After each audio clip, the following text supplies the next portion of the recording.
Well, I missed the dirt and I bull rode it into the plastic and concrete. I'd have preferred a dirt sample, if I'm honest. With hindsight, I should have crashed and just let go sooner, but I just white-knuckled and bull rode her to the end and then just actually came off worse for it.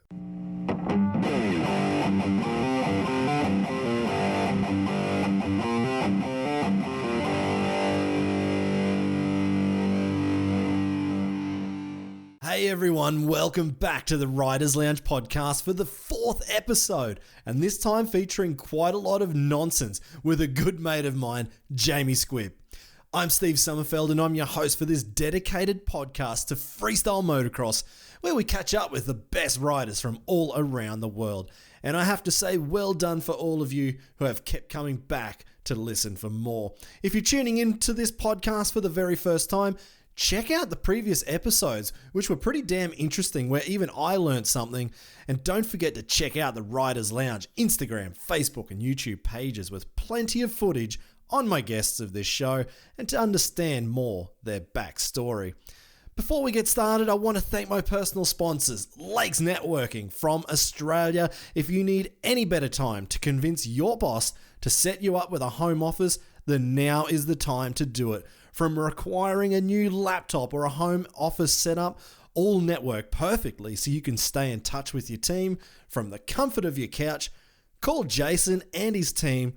They'll set you up so you can be sitting there in your pajamas all day long, and you'll probably find you'll get more work done in a shorter amount of time, and it just gives you more relaxing time really to listen to more podcasts. A quick shout out as well to the guys at Custom MX Graphics, MotorX Oils, GB Orthopedics, TCX Boots, DEP Pipes, and Race Effects. Also, Pat Bowden from PB Creative for the logo design for the Riders Lounge podcast, and Adam Jones for some tunes. Also, Ryan Wyatt from Project Montreal and High Point Records and High Point Music for some other tunes in here as well. For those of you who may have followed my riding when I was doing it as a job once upon a time, you would actually know that I never really exercised in the traditional sense. I hate the gym. I found simply riding FMX and a little time on the motocross tracks was more than enough to keep me fit and healthy and doing backflips.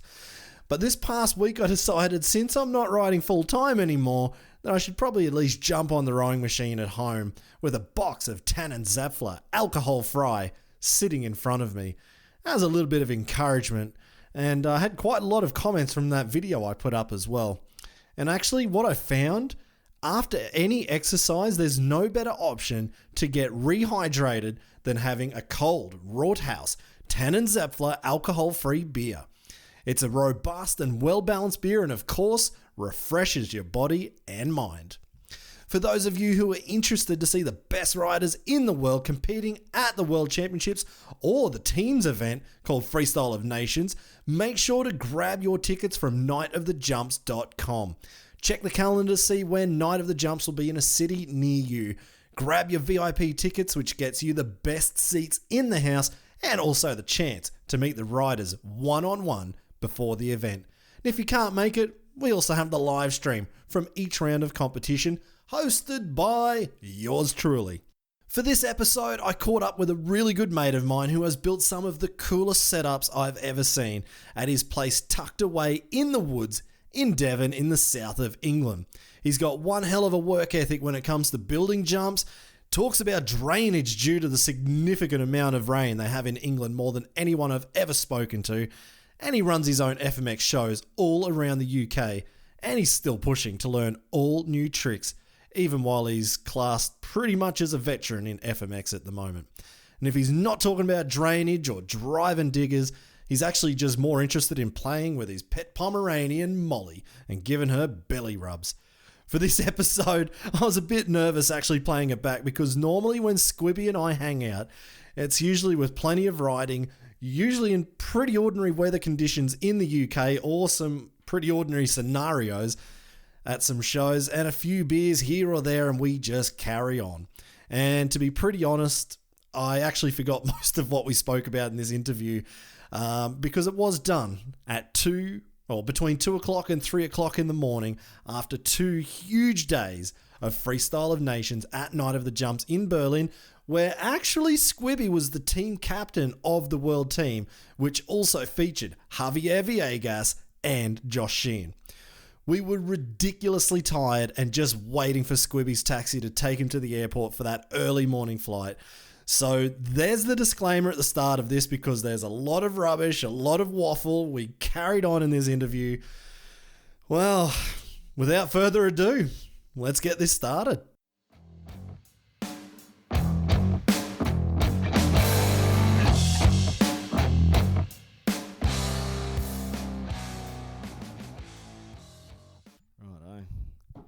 Righto. Well, here we are in Squibby's hotel You may room. start. Am I allowed to start? Thank You can very start. Much. We've just finished the second night of Night of the Jumps in Berlin. We're in Squibby's room. It's 1:41 in the morning. He's got to get on a shuttle to the airport 3 in hours. 3 hours. So this is the perfect time to do the first series of podcasts here and this is the man that I really want to do it with, because we have ginned around like We've hell. covered some ground, Stephen. We've covered ground in the last hour that we probably... Actually, it's good that we didn't put it on the podcast, because I think Well, we'd I probably can come upset back a lot for of another people. interview for that lot. I don't think you'd be allowed back.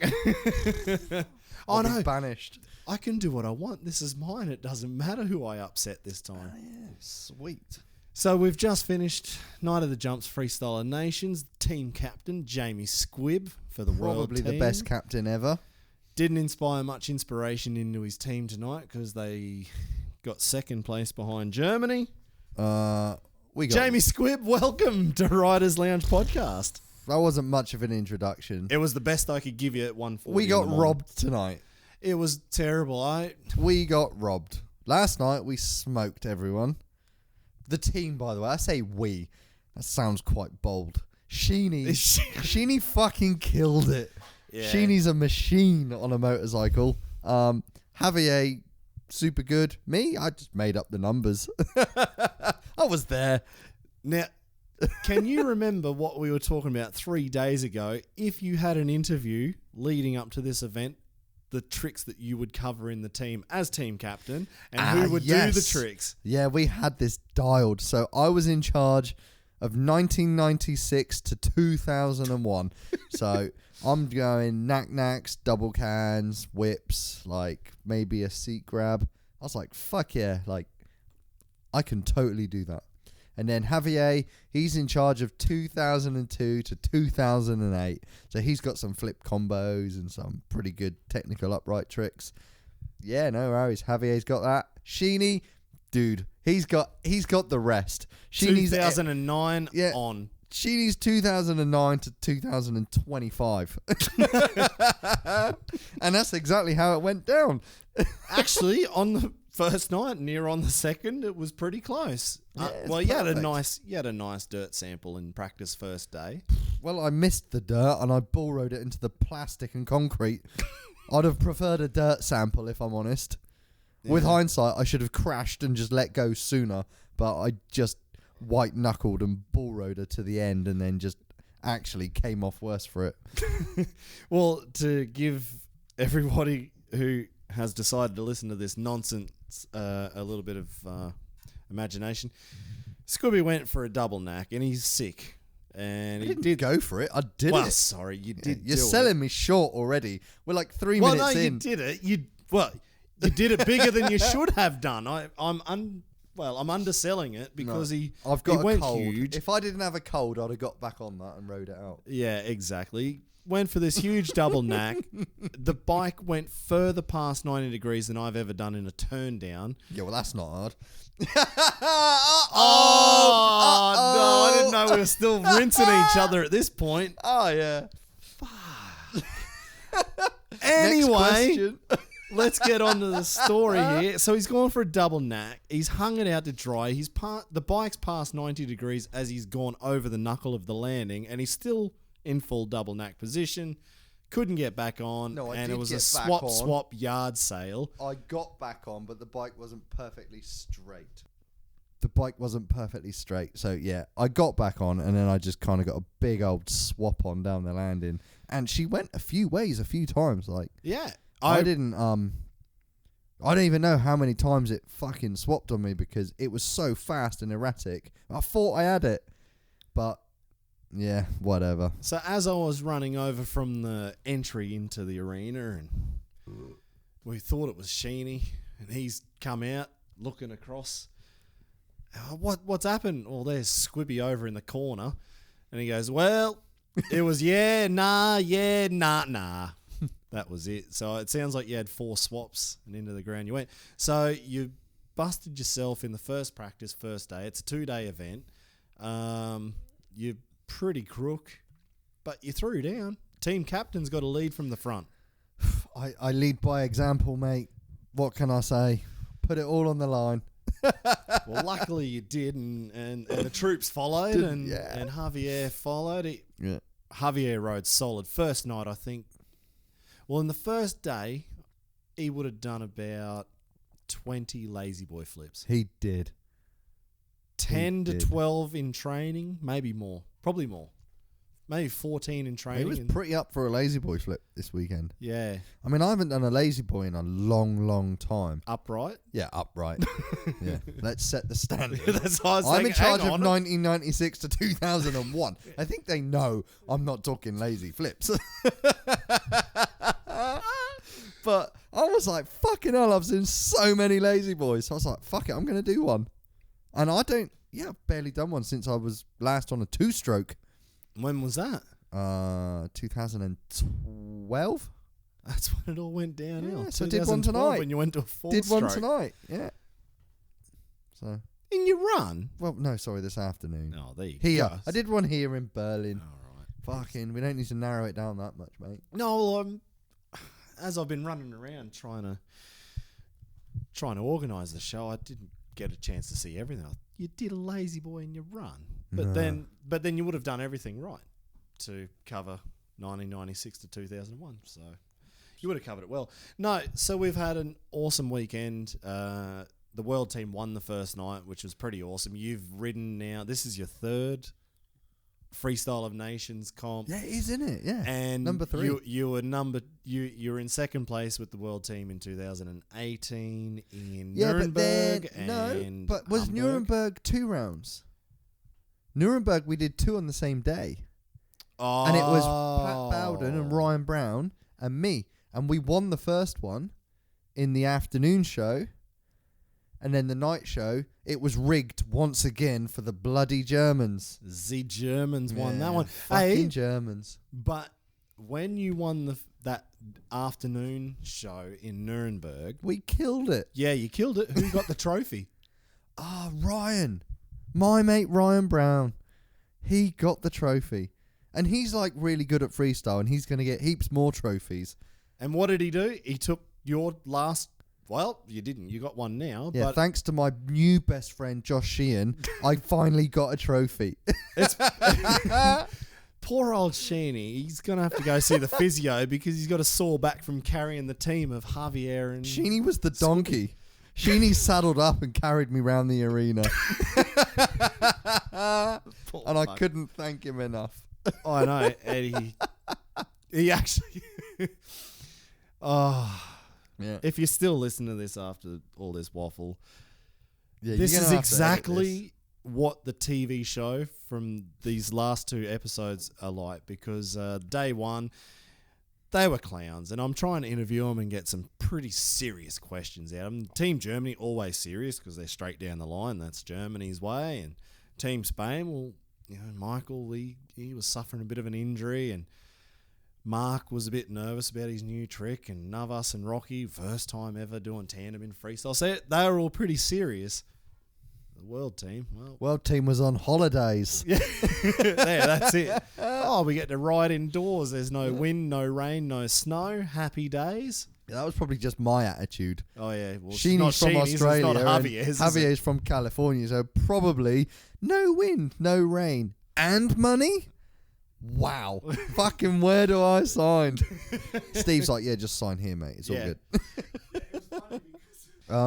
My beer's empty, mate. Hang on. Microphone's going down for a second. Dehydrate. Thank you. Oh, lovely. Right. Bit more serious this time. Jamie Squibb, the English freestyle rider. Mm-hmm. That's a completely different kettle of fish. Basically, where did it all come from? And why you here at the age of 37 still so excited to ride a motorbike in freestyle motocross? Well, if you could give me some answers on that, I'd love to know. Well, where did it all start? Well, it started just growing up in Devon on the farm with my mum and dad and my sister. My dad rode bikes, still does ride bikes. So when I was in nappies, so like 2-3 years old, 12, 13 years old. But I would sit on the petrol tank and grab hold the middle of the bars, and my dad would ride up and down the field on his. He had an Ossa. Did you ever hear of them? No. It was like an air-cooled trials bike called an Ossa. I think actually it was Spanish made. All right. But yeah, so I would sit on the petrol tank of the Ossa, and my dad would rip up and down the field, and then when I was about a year older, so probably 4, he'd let me grab the throttle, and I just fucking loved it. It was ridiculous, and obviously I'm not a tall guy now, so I was a small kid. That's an understatement. Yeah, I'm not as small as Javier, but I was a small kid, so I got a 50 when I was 6 years old, and I couldn't touch the ground for shit then. But I was just so desperate for a bike. My mum and dad just kind of gave in the end because it was just too painful watching me suffer not having a motorcycle. And honestly, from the age of 6 till, well, fuck me, I'm 38 next month, and I still do. I just love riding my fucking bike. And I guess it's really cool, but it kind of worries me too, because I think it has to end. Oh, don't tell me about that. Yeah, exactly. And you had a shit end. Riding for our best mate. Your career came to a fucking sour end, and the way you crashed and the way the injury panned out, it was decided for you. Yeah. And I kind of have this idea in my mind of getting out of freestyle motocross on my terms. Yeah. But freestyle motocross is a cruel mistress, and she can decide in the blink of an eye that you're fucking done. Hang on, I'm not done though. Well, you kind of are, dude. Oh, easy up. No, I'm not done. Okay. You don't ride much nowadays, though, and you haven't done a paid show since that crash. And I haven't jumped a ramp. Yeah. So, probably the first problem. But, so, yeah, it kind of worries me a bit that I still enjoy riding my bike so much, and I love doing shows. Like this weekend, I was sat at the autograph thing with Javier tonight, and I was like, dude, this weekend was fucking heaps of fun. It was a show, but you still went out on your own and did your run, and you did the tricks you wanted to do, and everybody pushed themselves. Pignol did his surfer flip takeoff, and he was shitting it. Pignol threw down. That's fucking scary. And Sheeny and Luke didn't have to. I asked him to cool down, especially on the first night. Yeah, it was mate, you've just driven 36 hours to get here. You've had 4 hours sleep. Just be happy and just ride safe. Yeah, just have chill. a good sleep that night, and then maybe if you want to give it a bit more on Saturday night, go for it. He wanted to go straight away. Yeah, and you got Michael throwing front flips mid-run. Sheeny and Luke are doing double flip trains in best trick, and Kai Haza first front flip to dirt, and then tonight he did no-hand front flip, smooth as butter. Yeah. And it's a show, but everybody it is a comp. It was so much fun, but I'm just sat here now drinking a beer, and I'm like, that was a fucking lot of fun. It was fun watching practice. Luke just going bananas in his runs with his 360s are fucking ridiculous. Yeah. so fucking flat and twisted off the ramp. Like, it scares me. Yeah. And But then he brake checks it in the middle. yeah, I know. How cool's that though? It's such a weird effect on the bike because Yeah. it's flat sideways. Yeah, he's pulling. But it He slows pulls it it so down. hard, Yeah. he revs it, then he just back brakes it for the hell of it, And then revs it again. and then revs the hell out of it and arches out. And it sometimes. kind of stops it and gets it. And it's fucking weird because the bike's flat on its side. Yeah, So you've never seen the brake and throttle effect yeah. on a motorcycle at that angle. No. And it's, yeah. And I like when he does the ones when he does that and then he just arches out, looks at the crowd, and then yeah, I know. tips in for the I know. landing. You're And like, he lands so smooth. fucking hell. Yeah, Like it's even so cool. Sheeny was standing there beside us and he's been doing 360s Yeah, for and probably he 10 years Does now. some big dog 360s when he's in the mood. Yeah, if he wants to have a crack, he'll give it a go. And he just went, fucking hell, that looks good. Yeah, it That does. looks good. And I was like, well, that is a hell of a compliment for a young kid. Okay, Luke is now a world champion. Well, you call him a but- young kid. He's 22, but like he's been riding for Since what? he's 11, Yeah, at exactly. least. He's at night- almost I an think OG. Night At the of- ripe old age of 22, he's almost an OG. yeah, I think it's 11 years of Night of the Jumps. Mm. I think he was 11 Yeah, when he which started. is crazy. Huh? I think. Yeah. Hannes was obviously riding Night of the Jumps But- and he brought his brother in and Yeah. here he is now, a world champion. He's just throwing down 360s like they're nothing. Like full flat spins. Yeah. Yeah. It's cool. But like this whole weekend was fun and so much is going on and Yeah. yeah, obviously I'm not on a level like Sheeny is and Luke is and stuff, but I still just had a heap of fun. I went Yeah. out, I did my run, and I think I do tricks that other riders don't do, Yeah. and I kind of do them all right, without trying to be a big-headed twat. But No. say an upright switchblade or something, No, it looks good. yeah, and I do it. You're like, oh yeah, it drifts up switchblade into further, and it just looks nice and and it comes just back feels down. so effortless and nice. And I'm easy. like, and that's how I like to ride. Yeah. Like if a trick doesn't feel good or if it feels like a ton of effort, I'm just like, We're not about effort. well, We get the job done somehow. yeah, somehow, but it just, yeah. So say when I do just like a whipped out knack or something like that, and it just feels good, Yeah. and that's how I like to ride my bike. Yeah. Exactly. Like it just is.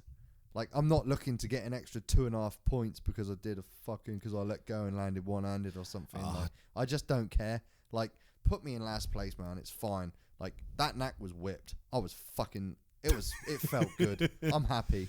Like that's it for me. That's it. And yeah. Don't get me started on one-hand landers But or cheat levers. yeah. So what were we talking about? I still love riding How did you bikes. get to this point, and why are you still loving it at Well, 37, why? I turn don't- 38? I don't And know. Like I've had enough injuries to where I should have been like, oh, I'm fucking over this. But my biggest concern when I'm laid in hospital is how long is it going to be till I can get back on my bike? Like that's my biggest stress. yeah, When I've been laid in hospitals, like even in Spain with a broken back, I was just laid there going, oh my God, like how long is this going to take to mend? It could be months. Oh no. And I was just thinking, fuck, I'm not going to be able to ride my bike for so long.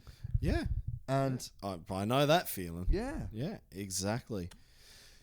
So, learning the flip, you're getting into freestyle motocross, you love riding a motorbike, and your story is almost as identical as my story with this goddamn trick that fucking Carey Hart decided he was going to start in 2001, and I rue the day that he did that. I Bastard. If Carey Hart had never gone to gravity, If Carey Hart hadn't have done that, Travis would have done it about 10 days later. Yeah, it was I know. always going to happen. I know.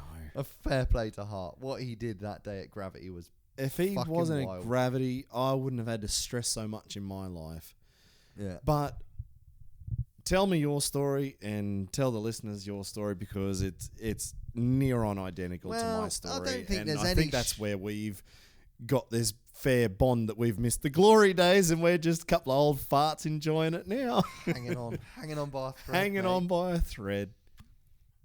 No, I think there's no shortage of riders that were in freestyle. Well, fuck, we know there's no shortage because a lot of incredible riders actually disappeared when the flip started. Yep. If we Dane go back Kinnaird, Luke Urick from Australia. Drake McElroy, Who who is without doubt so one of much the style. most fucking stylish, sickest riders Yeah. to this day. Yeah. I dug out No Fear Chapter 2 on DVD not long ago, and I watched McElroy's one-hand hearts and stuff, and I was like, oh my God. Like, to this day. Yeah. Awesome. Yeah. And Levi Sherwood has always bigged up Drake McElroy. Yeah. Yeah, exactly. You know, and there's one of the most stylish dudes to ever grace a motorcycle in the world. I'm going to, as a little deviation here, for me, Levi is number one for style for me. I don't know about you, but we've talked about this a fair bit. There's a lot of stylish riders. Yeah. But Levi for sure is the fucking guru. At least with the biggest tricks in the world and on the world stage. He's got a 34-ton cat, mate. Like, who am I to argue? Yeah. He is the boss. Yeah, that's how you win in Squibby's book. But yeah, so the backflip, yeah, like I had the same struggles as everyone else. Like I was loving doing bloody nothings and double cans in 1999, 2000, and suddenly there's this backflip, and it's like fucking scary. And you need a foam pit, which living in England where it's freaking wet and windy and you don't have much space and you are really not earning any. I was working in a scrapyard, driving a forklift for £120 a week, so I'm not buying a foam pit anytime soon. That's 240 Australian. Yeah, baller. What a baller. And yeah, like I was stoked I could buy a fucking new crash helmet and a new back tire. Like, so yeah, like, and then obviously I collected foam for a year and a half from a sofa furniture manufacturer, and when I did my first flip into it, thank God I got the first flip round to the wheels, because I sank into my footrests. So if I'd have gone in upside down with the motorcycle on top of me, you weren't coming out. I might as well have done it to mulch. Yeah. But to flat mulch, not even a flat mulch. Yeah. Well, Oh, this foam pit, like I went into the footrests, like at least with mulch on a landing, it's got a slope to it. Yeah, like that's there's true. an angle. Yeah, maybe you got 26 degrees. But, yeah, and then like I did some super kicker flips, and I flipped super kicker in a show, and like I was so stressed about it though. Like, this is not fun. Like, this is not fun. But yeah, fuck, I went out and I did it, and then I did some long flips. My first long flips were actually in Belgium. I went over with Chris Brock, who's a dude I've ridden with my whole life. Legend. Ridiculous talent on a motorcycle. And still, I rode with Brocky 10 days ago at Did home. ya? Yep. And he hadn't ridden for 3 months. I'd been away. Like, I was out in Dubai and stuff with Masters of Dirt and with Morgan Carlson, and then got home and the weather was like shit, obviously, because it's the middle of January in England. And then, so by the time the weather was kind of good and we caught up on the phone, Brocky hadn't sat on a bike for at least 3 months, and he's just riding around, and I'm watching him ride, and I'm like, fuck me. I actually said to him, I was like, it looks like while I was away the last month or 6 weeks, whatever it was, you've been up here and practiced 2 or 3 days a week. Yeah. He's like, oh yeah, cheers, mate. I'm like, yeah, no worries, you fucking talented bastard. I've been riding heaps and I feel sketchy, and you haven't even sat on a motorcycle and you look like a fucking god. Man, Brocky is so damn good. Yeah. So it's taken you with the long flips in Belgium, to learn the flip. Fucked my wrist in the foam pit, and then I went for a long flip to dirt, and textbook, my fucking head went right at the bottom of the ramp, and I just bitched out, but Too ghosted late. it, looped out, and landed on hard pack Devon clay shillet. And took a fork leg to the side of my body, so I tore my spleen, partial dislocation of the hip, and I had internal bleeding, and I was in hospital, and like people around me are like, because obviously I've got my own mobile ramps, and I've got a fucking busy business doing shows on my mobile ramps, and they're like, Squibby, you're earning good money, you're super busy, Why? You don't need to flip. Yeah. Like, you don't need to nearly fucking kill yourself. Yeah. And I'm like, and I agreed. Like, in a way, because they're right. Yeah. Because what they're saying as a fact is correct. Yeah, I'm earning more than enough money to live with my own ramps and all my own shows, and it's good. Yeah. But I wanted to flip. Yeah. Like, there's just that little bit of drive in you. And I had a couple of those crashes, and I was like, well, this is fucked. Like, I can't keep doing this to myself, because then every time you go for it to dirt, your head's so fucked from the previous time that you've got this, like, bit in the back of your mind. Like, even though you're totally ready, it's like, oh yeah, but what if that happens again? Yeah. And at that point, you're fucked. You've Yeah, already lost the battle. Yeah. You've already lost the battle. When you're going, what if that happens again? You've already fucking lost. You might as well not even don't start. bother. Don't bother. Yeah. Yeah. And then, so I built a Resi Lander. Not many guys have got one of them. Not in freestyle motocross. Like, this is proper Resi, like the Giganta boys slide out on. So But she's pretty homemade. Oh, she's fucking homemade, all right. So we dug out. Well, I dug out another landing in the hill, and then, like, Brocky collected tons of mattresses. So I put down wood chip, then mattresses, and then I got the Resi off a guy, Sean Scarf, 414 Skate Parks. Yeah. He builds some incredible skate parks. He sourced what the Resi was and where it was from. We're going back a while now. Yeah. Before, and he was like, Alibaba and or Google. Yeah, and he was like, I'm not going to tell you what it's called. I'm not going to tell you where it's from, because I have been searching for years. He was like, but I'm putting in an order for a couple skate parks, and I can order you 2 rolls. Just turn up with the cash. And I was like, fuck yeah. Because in my mind, I'm like, right, the exact crash I had on dirt, if I had that crash to a Resi, so just with a little bit of give with the mattresses underneath, and more importantly, it's the slide. Yeah. The slide effect. I'm like, yeah, I'm fucking doing it. So I spent the money, I hired a digger, and I built the whole thing. And fuck, I was busting my ass, like, cutting down trees with old fucking Dan Jones was down there with a chainsaw helping. What, not working on Scanias? And that was before Scania. He was on shift at Mercedes at that point. So he was getting paid good money to go down and cut trees at your house. And then a good friend of Squibby's we're talking about here. That he's a gun, or he's a whiz. He's a workaholic. Yeah. But loves trucks.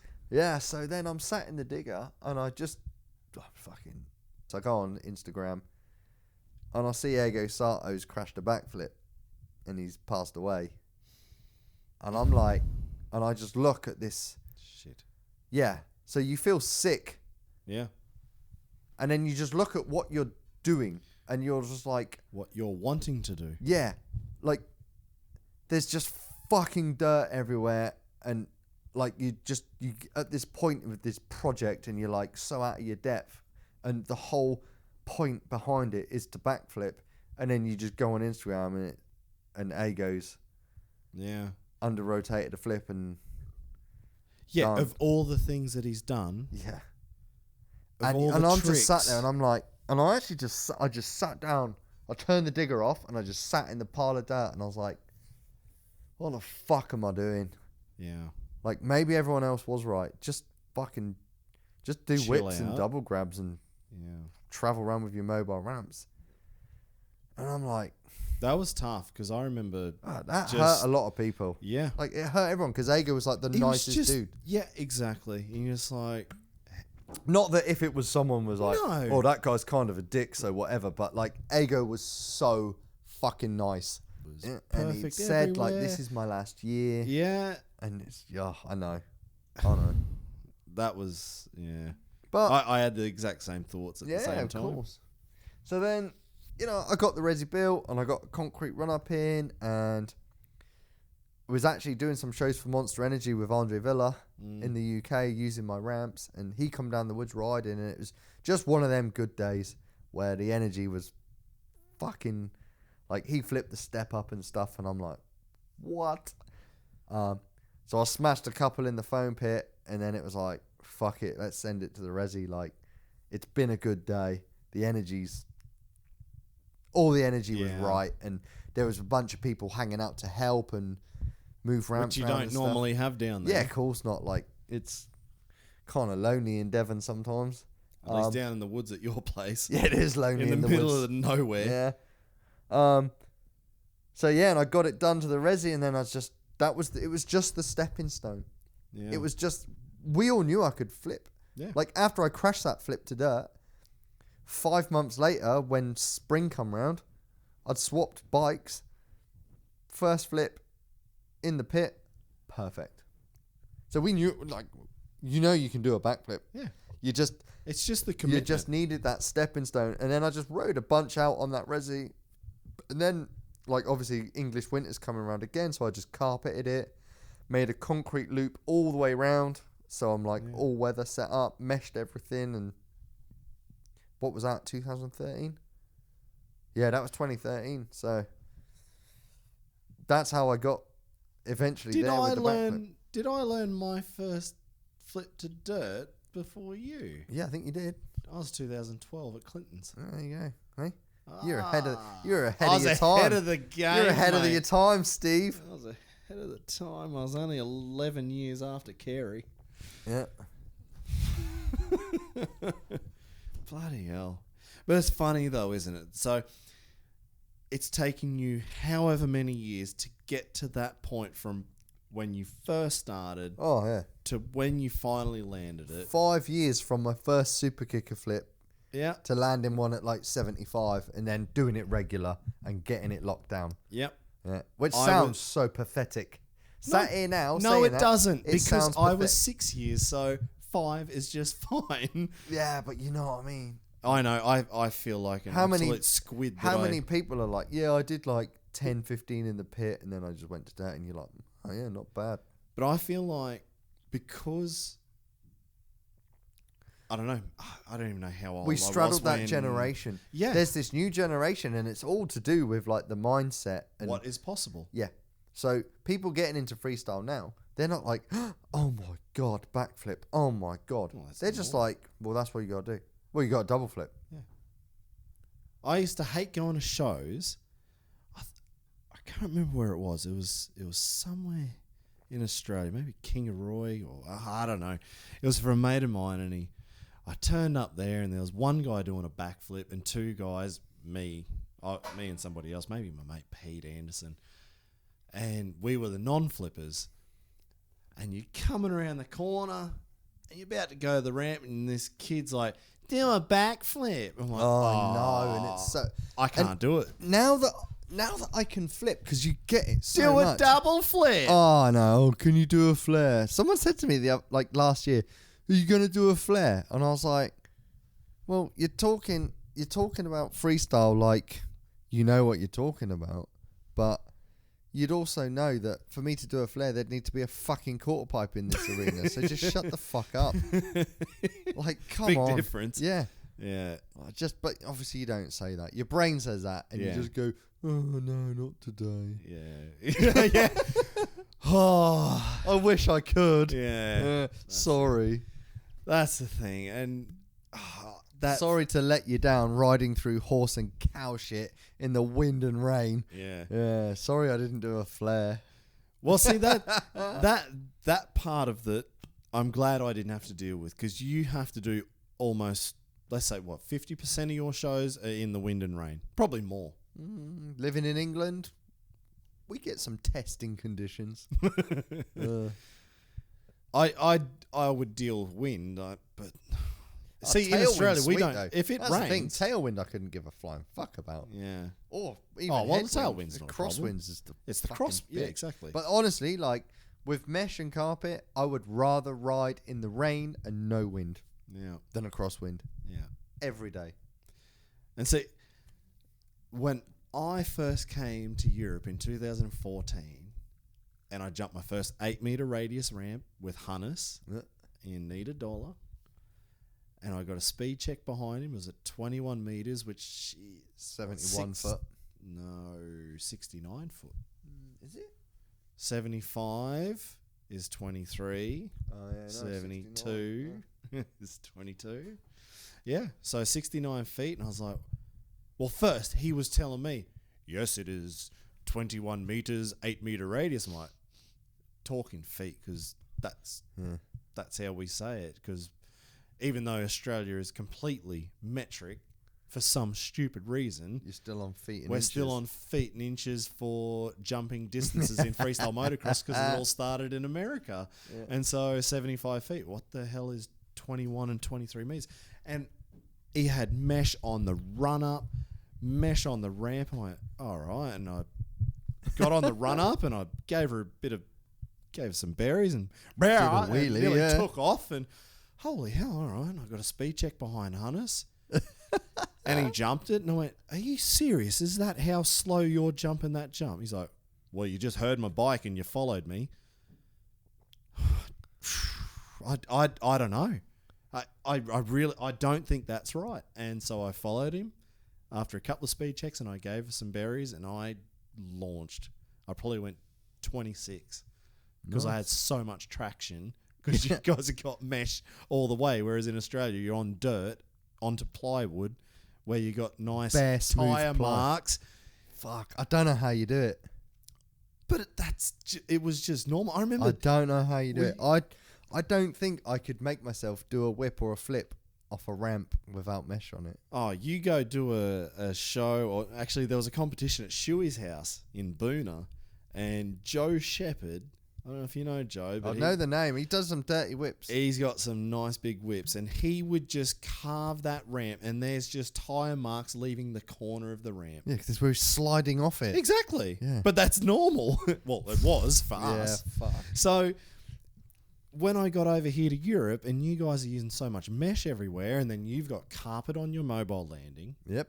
Very nice. I call it a mobile landing now. So for my Aussie mates at home, it's a downy. Lorry. I don't say lorry. It's a lorry. I haven't. I have mixed up a lot of my words. Everyone else is like, what's a lorry? Yeah. I haven't got to the point of saying lorry. So on Squibby's truck. Lorry, yeah. With his carpet, and we did shows in rain with mud. Yeah. With mesh on the run up and the ramp, and I shit my pants. And you what said, happened? Just do it, and I landed perfectly where I needed to land. Did you get wheel spin? Nope. Did you wash out on the landing? I could have, but that was probably my fault. No, but I didn't. Yeah. I didn't think it was possible, and so. But that's the thing with being in England is like, if you wanted to turn up at every show and go, oh, it's windy. Oh, it's wet. Oh, fucking the arena's bumpy and on an off camber and on the side of a hill. If you want to be like that every weekend and say, oh, I can't ride. You don't ride. You'd probably cut 70% of your shows and you're not going to make much money. There's a lot and of obviously events. there's that other part that's like, don't be a fucking dickhead and just jump in a hurricane and kill yourself. Yeah. But like, obviously there's a cut-off point. But living in England, there also has to be an element of like getting the job done. Yeah. Because, somehow. Yeah, somehow. Because if that's not your attitude and you're just going to go, oh, no, it's not good, you're not going to get any work. Yeah. But we're not out there doing fucking double grab flips and like, do you know what I mean? Like, when the conditions are really, really shit, I do a heart attack, I do a straight flip, I do a whip and a switchblade. But the audience is still happy. Like, we still make a show of it and we still do a little competition and the crowd cheer and all that jazz and do some trains and whatnot. So you still make a show of it.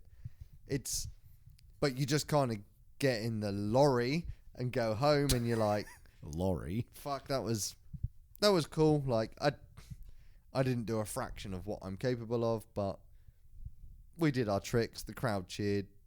The promoter paid us. We're going home. And the job and was that's done a job. somehow. That's a job, man, at the end of the day. Like, and I do probably 30 of them a year.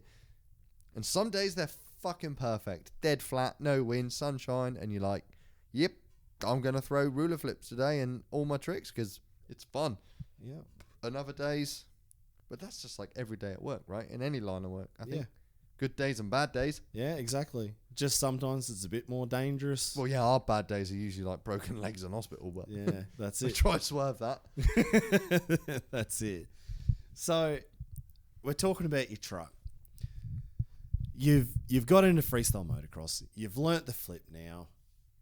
How have you ended up with your 2 trucks and that beautiful shed that you've built there down in the woods? A fucking beautiful shed. I know he's excited about this shed. He got it built, and there was more photos sent about this shed than probably any trick that he's ever done. That's because the shed's good.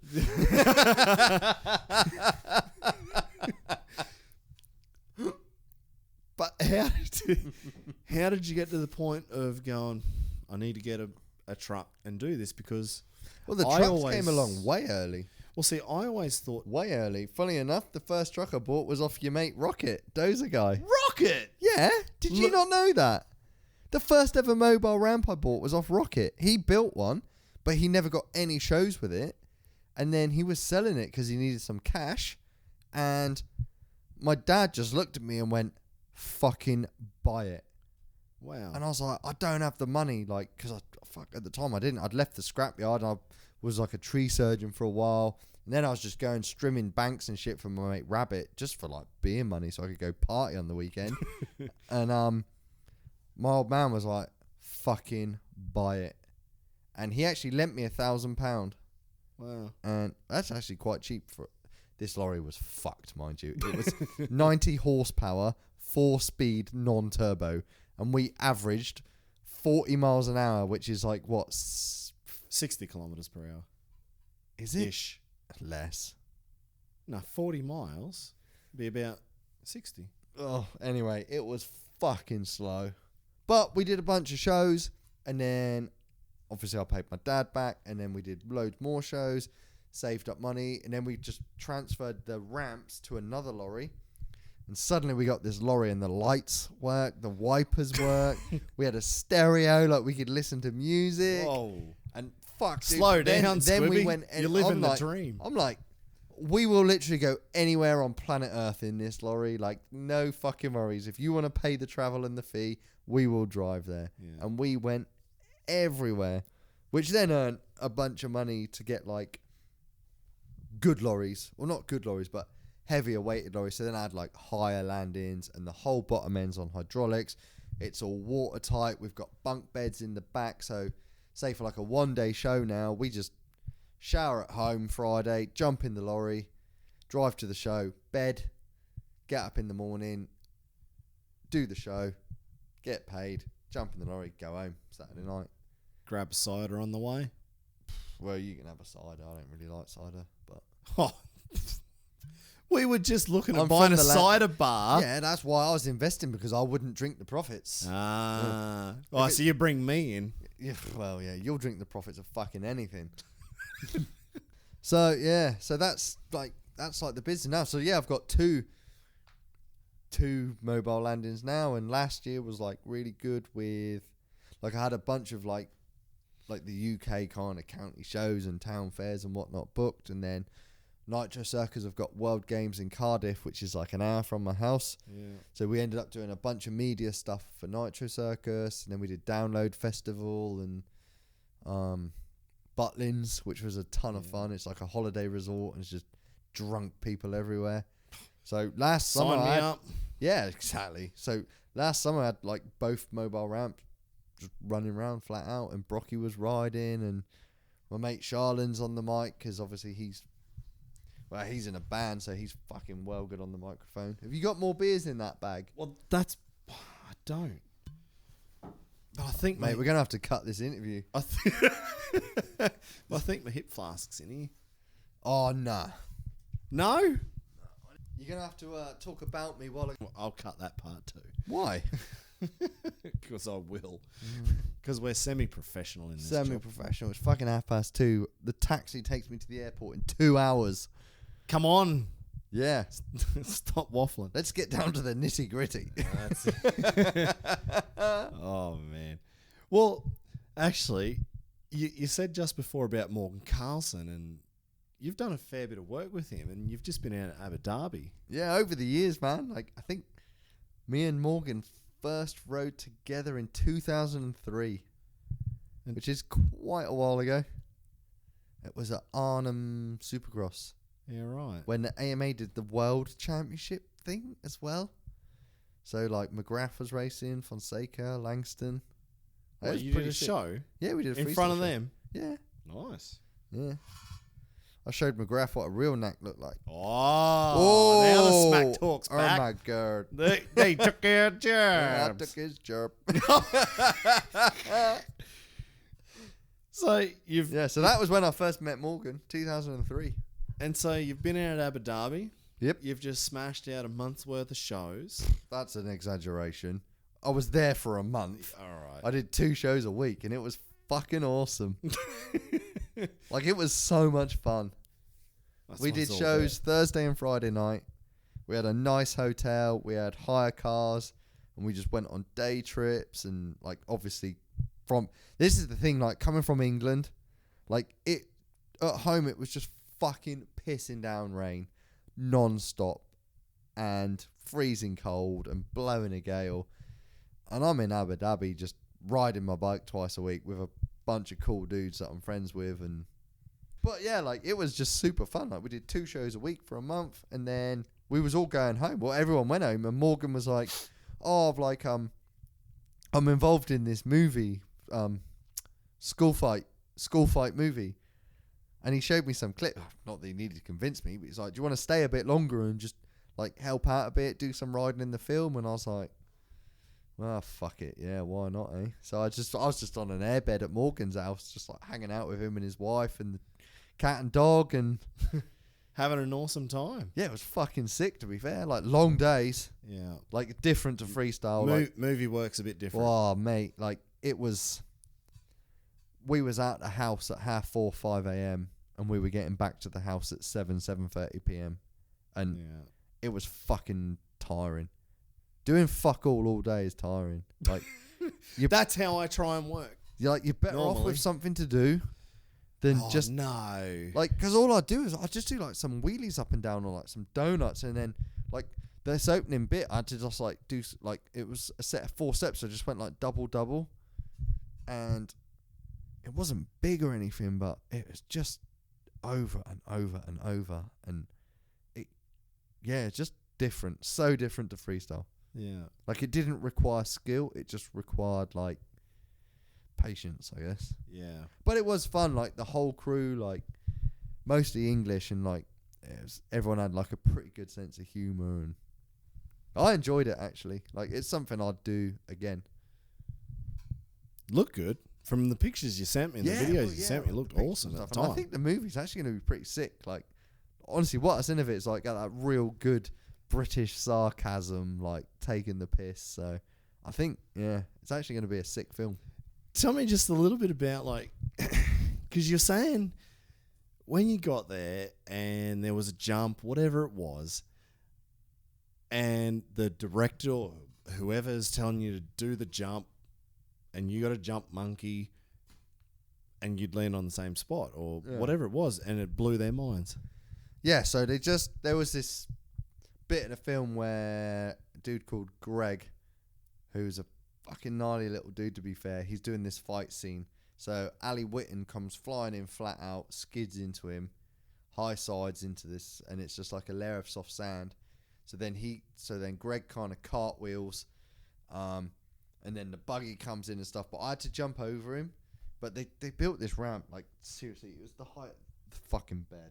Like, it wasn't even waist height. But I had to jump over his head. So we just got the bucket off the telehandler and put the wedge ramp up on that. And this wedge ramp was like 30 centimeters, like a foot wide. Yeah. And not that you're hitting it fast, but when you turn the corner, you're like, that is fucking narrow. Yeah. Like, oh. There's not much room for those tires. And they're like, yeah. And they're like, we need you to land here. So I was like, okay. Yeah. No worries. And they're making a bit of a fuss about it. And I'm like, just tell me when to go. Yeah. Like, it's not a problem. I've got my helmet and boots on. Like, my bike's running. Just tell me when to go. And they're not used to it. It's like it's just 2 different worlds. Like, obviously in freestyle motocross, probably the most important part of your job is to land on the same fucking spot. Yeah. Like the sweet spot. Yeah. And it's 2 meters really. Yeah. On any standard FMX landing, you've got about 2 meters of sweet spot, and You you got jump in 10%. and you jump in 75 foot, 70 foot, whatever. Yeah. So, yeah, I just jumped it, landed in the same place. Can you do that again? I'm like, yeah, tell me when. No worries. Off you go. And they were kind of like really surprised, and you're just going, well, this is not a problem. Yeah. Would you do it again? Yeah, I would. I'd do it again. That video or movie work? Obviously, that video with Morgan, because it's like a mate and he's into freestyle. Well, they were a good crew. Like Morgan and Damien, like it was fun. And we went out for a few beers and that, and everyone was a proper good laugh. And Morgan actually said to me, like, in the movie world, he was like, these guys are fun. This is a mellow day. Oh, who's messaging you? No one yet. Not Rach? No, I was just checking to see if this thing's working. I only just got this stuff, so I'm just looking to see if my equipment works. So Morgan was like, this is like super mellow and easy going, and like, yeah. And someone else said to me, oh yeah, you did a lot of riding today. And I'm just sat there in disbelief at what I'm hearing. Like, yeah. But would I do it again? Yeah, I think so. Would you do other movies for other people? Probably. But if they spoke to me like a piece of shit, I'll be gone. Yeah. That's the problem. That's the problem I'd have, is because I've been my own boss from the age of 21, 22. Yeah. And I'd like to think I take the piss a lot, and I'll fucking rip into people and have a laugh. But I would like to think I've never spoken to anyone disrespectfully or rude. Yeah. And there's a big difference. Yeah. Even when the sense of humour gets a bit harsh and a bit fucking brutal. Oh, probably should wind her in a bit. Like in the changing room earlier with Javier, I was like, oh, I don't know if he's going to laugh at this one, but it's all in jest. But I would never... So, yeah, when I hear stories about how people are getting screamed and shouted at and fucking sworn at, and... That's ridiculous. Yeah, that's not for me. No. Like, that's not for me. I'd never do that to anybody, and I certainly don't want that in my direction, so... No, exactly. It doesn't give a good I'll vibe. go do movie stuff, but if you want to speak to me like a piece of shit, that's fine. I'll just fucking go to catering, stuff my face, and get in my van and fuck off home. Nice and easy. And steal as many beers out of the fridge as I can. Living the freestyle life. Yep. Well, speaking of things, doing things you like doing, we had Red Bull Dirt Diggers, and yeah, I like driving diggers for 14 hours a day and having a nervous breakdown. Well, it probably wasn't the best time of your life to be doing that one. But that was a good test. It was a good test. That was a test of character. It was, yeah, exactly. And I'm sure you've learned a few things of the character. But the idea I've learned to protect the jumps I build. Oh. Oh. Uh-oh. Oh, no, she didn't. Oh, he went there. So Red Bull Dirt Diggers was fucking sick. It was an event that was a big event. Actually, my wife came up with the idea of it. Even though it's not the idea. No. She scripted a TV show for snowboarding, and it was just where they drop people out of a helicopter and go down. And she's like, we should do this again in freestyle. I was like, yeah, you're right. There's New Zealand Farm Jam, and I've ridden... Which looks such a good event. I can tell you from everything you read online... Oh, you've ridden. I've ridden 4 of them. Oh, well, I think a big deal. I think I've ridden 4. I can't really... I think it was 08, 10, 11 and 12. But whether you follow like BMXers, mountain bikers or moto guys... Everybody's like, it's the best weekend. It's the best week. It's the most fun. Yeah. I went... It just looks like such a good event. I went there in 08 because I saw like one picture on MySpace, I think it was back MySpace? then. Yeah. Oh, I should log in on MySpace. I might See have what some photos you've got. I might have some friend requests. Might have some sponsors waiting for you. Yeah, that's optimistic. And I went over there and I'd only read about Dan Fruin Freerider MX magazine and turned up, and him and his family, like his brother or brothers, Brett and Chris, and his mum and dad and everyone, they just looked after us so well. And then they build the coolest jumps in the world. I'm like, why in the world am I flying In the coolest back land home? in the world. Yeah, I'm like, why would I go back home? I could just stay here. I'll shear some sheep if it means I can jump these jumps every day. So Rach is like, why don't we do a free ride competition again? I'm like, we can, and those boys are doing it. And so I just put the idea to Jörg and Marco at Night of the Jumps, and at the exact right time, they had a meeting with Red Bull the week after. It's always timing. Yeah, and Red Bull went, bloody great idea. Let's the have universe delivers exactly what you need, exactly when you need it. Exactly. I'd only been a year off. No, I hadn't even been a year off the bike yet. I was like, let's have a crack at this. And we made Dirt Diggers. I wanted to get Shuey there to build it. He bitched out. And so you were team captain. I'm always the captain, of the build team. Yeah. I gave you some ideas. It's just my role. Inspiring the team to get the job done. But Red Bull Dirt Diggers was so fucking cool. It was big. It was huge. It was one of the biggest events. The freestyle course alone was worthy of any X Fighters contest. And we had 6,000 tons of dirt arrive in one day. Every day. It was fucking ridiculous. Some days was 4,000 Like, tons. I just remember running across that site, begging that old German boy to come over in his D6. Oh, the Russian bloke. Or the Komatsu. Was it the yeah. It was a D6 equivalent, but I can't remember it was like a D65 EX or something. Yeah. Like, it was a Komatsu, and the fucking thing pushed harder than the cat. Yeah. He was pushing but anyway, so much dirt. Like, there was so much dirt everywhere. I'm like, we're fucked.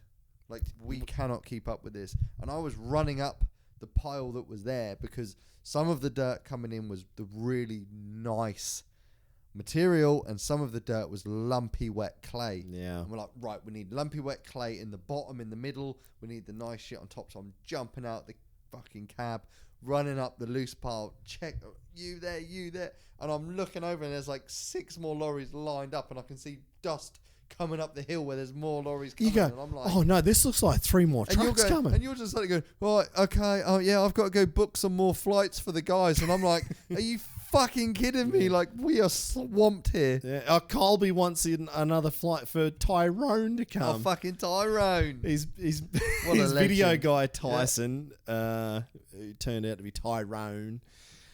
Them dudes were good. They were fun.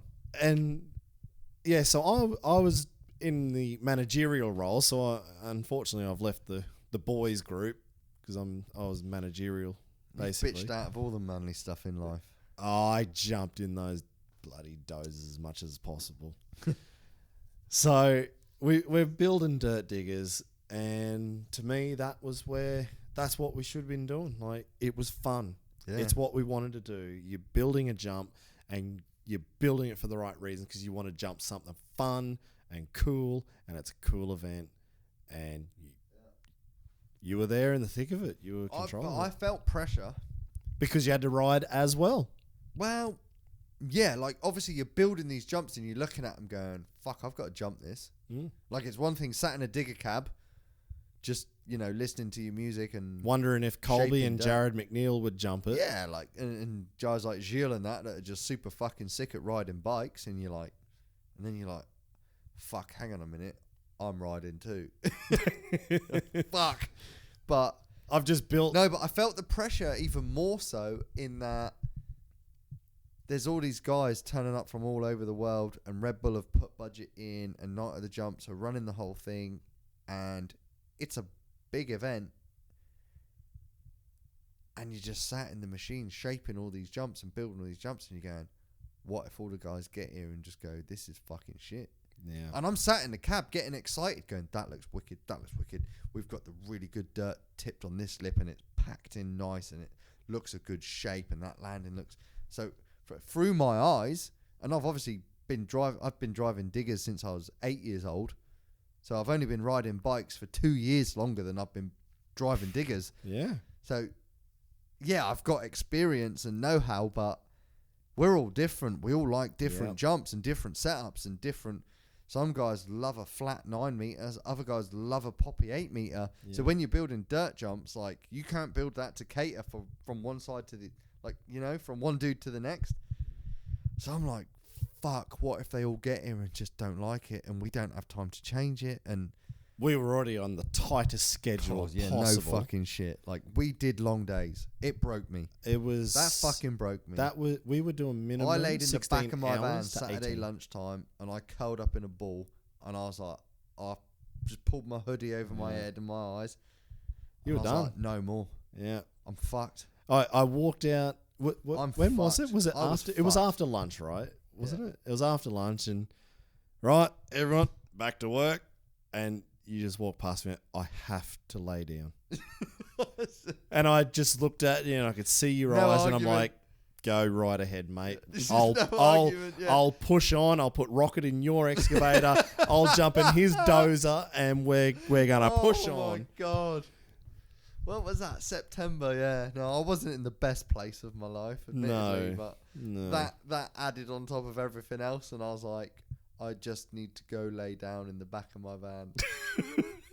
And then the next thing, Rachel was about a half hour later. Rachel was just giving me a little pat on the back. Are you all right? I was like, no, I'm not all right. This fucking event has broken me, and I haven't even sat on a bike yet. And mate, and there was so much more to do, even at that point. That was the problem. It was like that overwhelming bit. Yeah, like it was overwhelming. Like it's Saturday. All the guys are flying in Wednesday. We can't work Sunday by law. Yeah. And I'm like, so we've got 2 days and this afternoon. And I'm looking around and I'm like, we're fucked. We are fucked. We're so fucked. You said that, but I planned it. I knew we were fine. I thought you were going to say I knew we were fucked. No, we were actually tracking quite well. Because I'd been to that block of land for a year, back and forward, and I'd looked at it. You'd seen it once. I think you flew in once. Yeah, I flew in.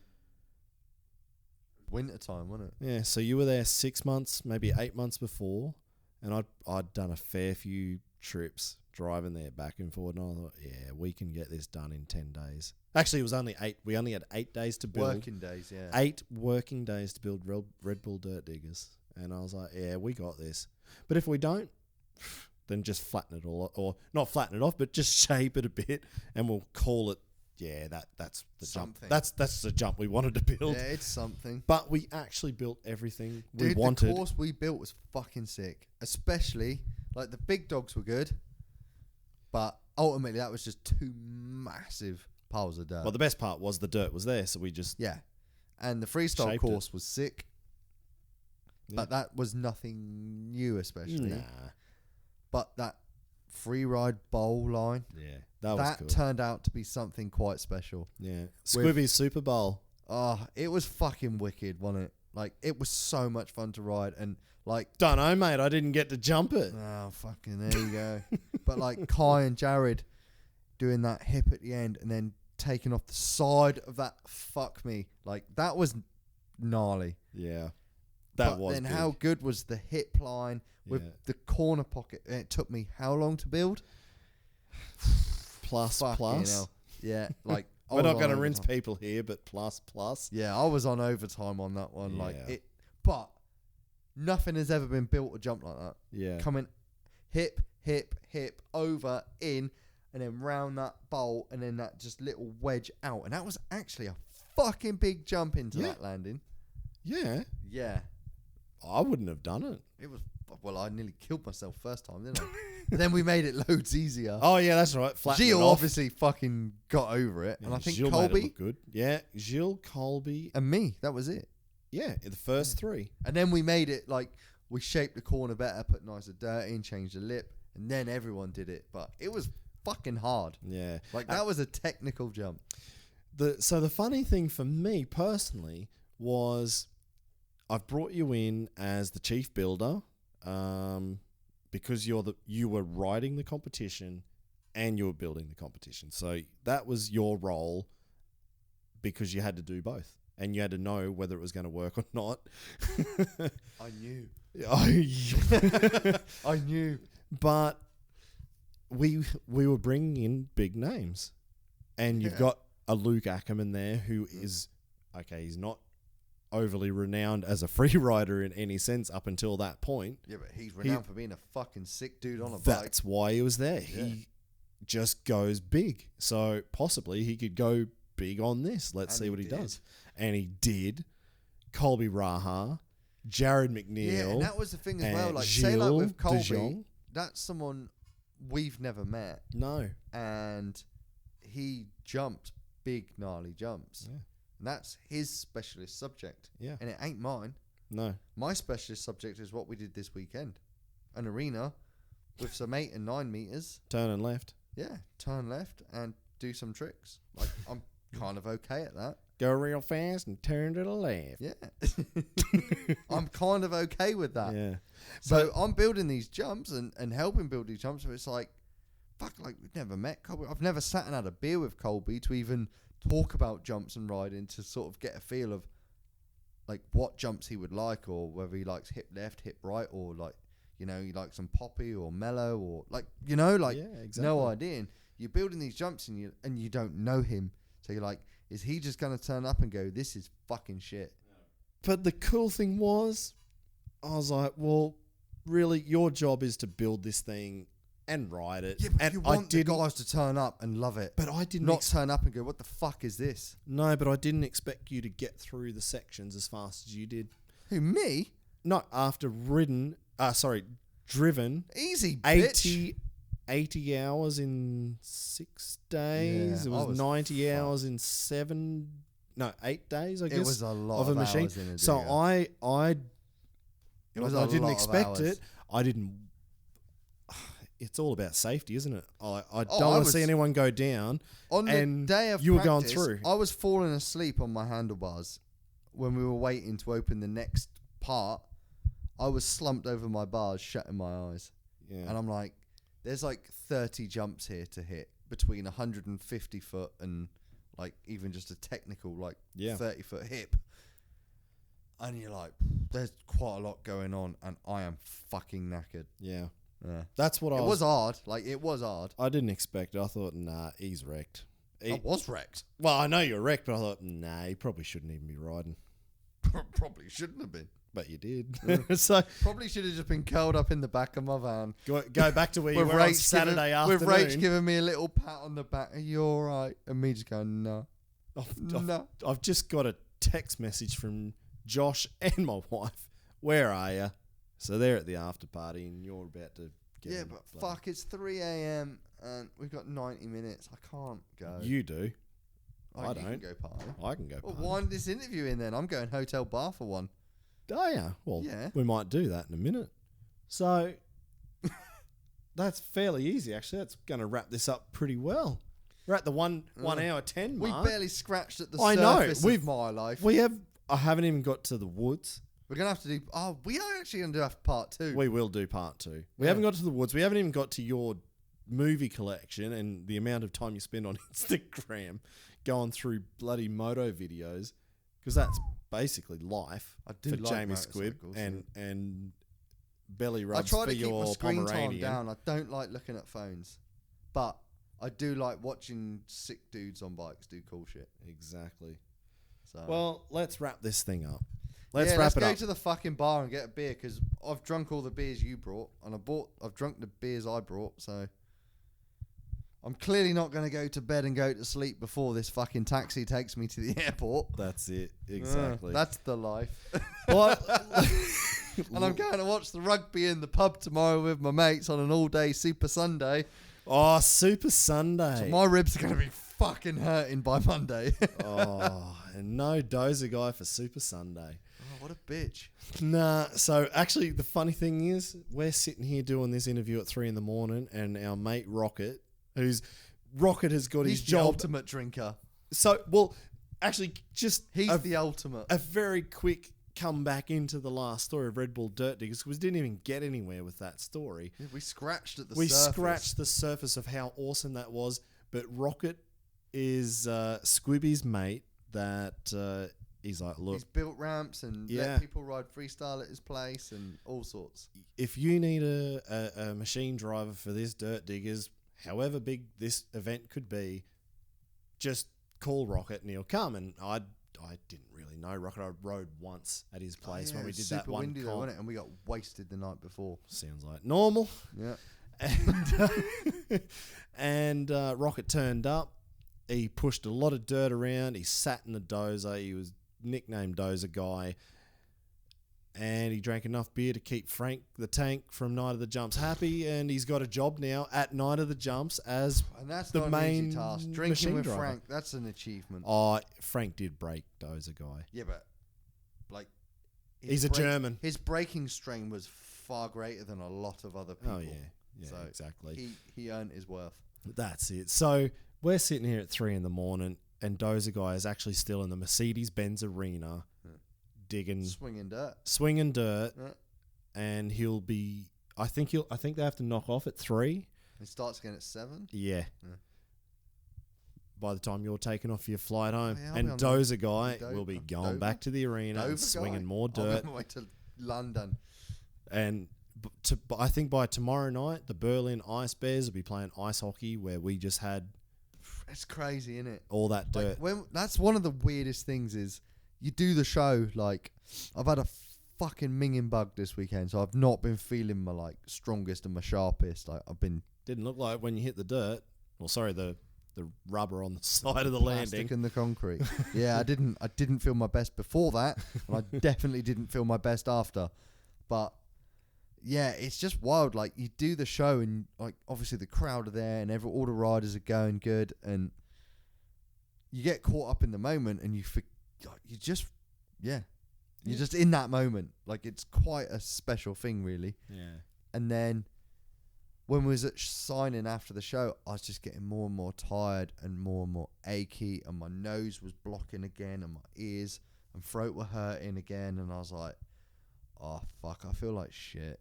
And I was packing my parts, and it was so much effort just putting my parts in and like Minnie and Basti, fuck, my bike was done. Yeah. Like, it couldn't have been any easier.